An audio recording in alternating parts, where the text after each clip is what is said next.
Hello ladies and gentlemen, in this video we're going to be writing formulas and writing chemical names for ionic compounds.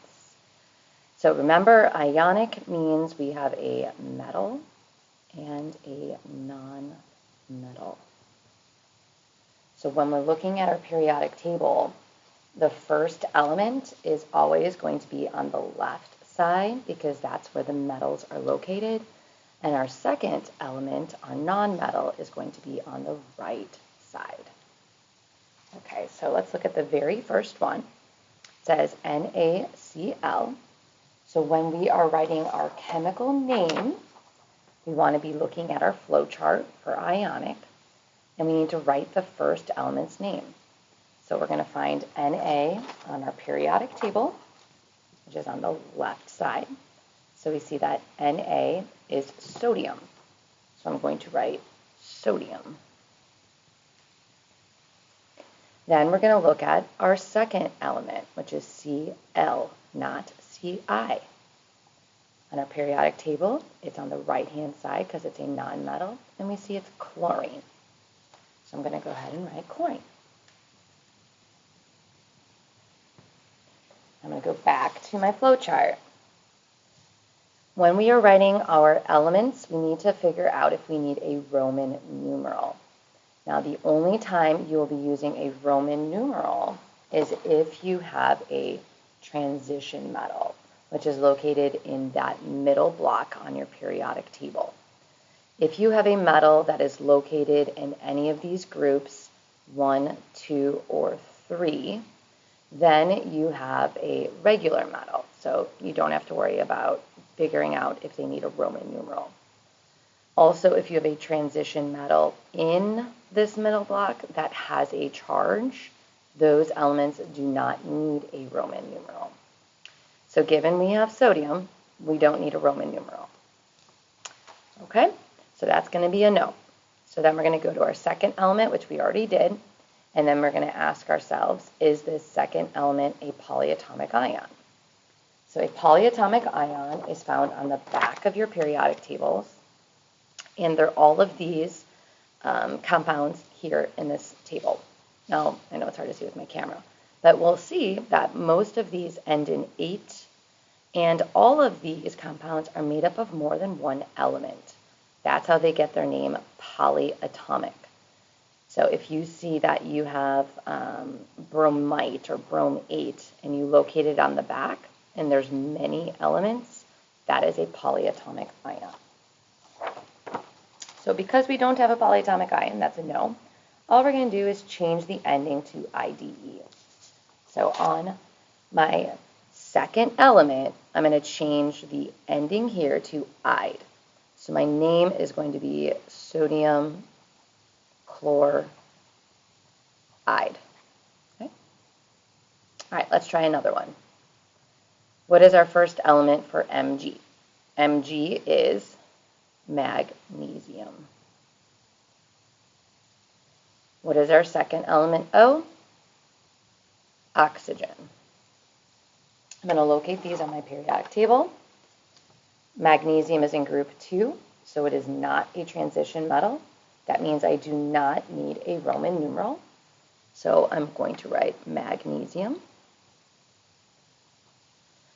And then when I find oxygen, oxygen is located on the front of my periodic table, not on the back.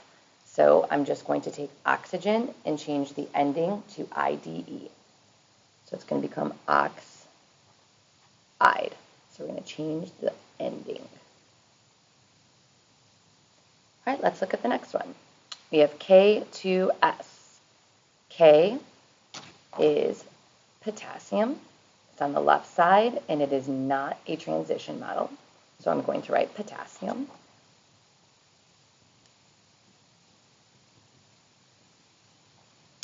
And then we have S. S is right here, right below O. S is sulfur.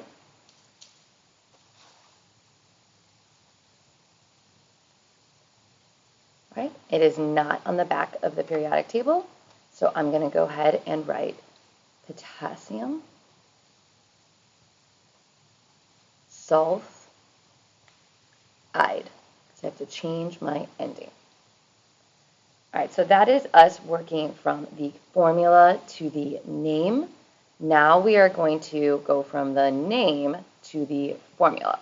So on your flowchart, you're going to want to flip it over so that you are on this side that says writing chemical formulas. So we're going to start on the left side here. It says look up your element symbols. So what is the symbol for aluminum? It's Al. And what is the symbol for sulfur? It's S. Okay, so after we look up our element symbols, we need to find our charge. So we're either going to use the Roman numeral or we're going to use the periodic table. Now, given both of these elements, Al and S, are on the front of my periodic table, and we notice that they don't need a Roman numeral, we're just going to look at the group number they're in. So aluminum is in group 3, so it has a positive 3 charge. So I'm going to write positive 3 above my aluminum. Then I'm going to find sulfur. Sulfur has a negative 2 charge, so I'm going to write negative 2. So now we have the charges for our elements. The last thing we need to do is crisscross those charges, and then we will reduce it if necessary. So I'm going to take my 3 and my 2, and I'm just going to crisscross them. So when I'm writing my formula, first I'm going to go ahead and write it with my charges up on top so you can see how the crisscross works.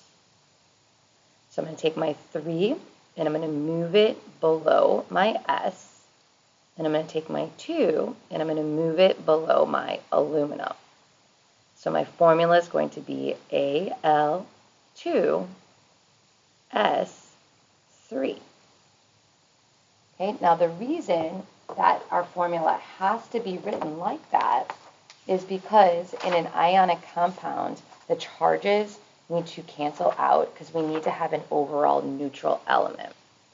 So if I have 2 aluminums that are positive 3 charged, that tells me I need 3 sulfurs that have a negative 2 charge, because on my left side I'm going to have an overall positive 6 charge, and on my right side I'm going to have an overall negative 6 charge. So we can see that all of our charges cancel out, and that is why we use the trick of determine your charges and then crisscross and reduce if necessary.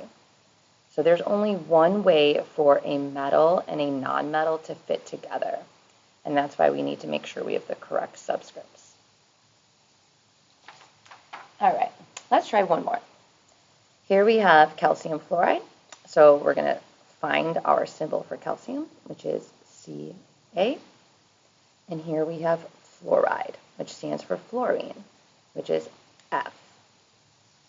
On my periodic table, calcium is on the left, and it's in group 2, so it has a positive 2 charge. Fluorine is on the right side. It's right here, and it has a negative 1 charge.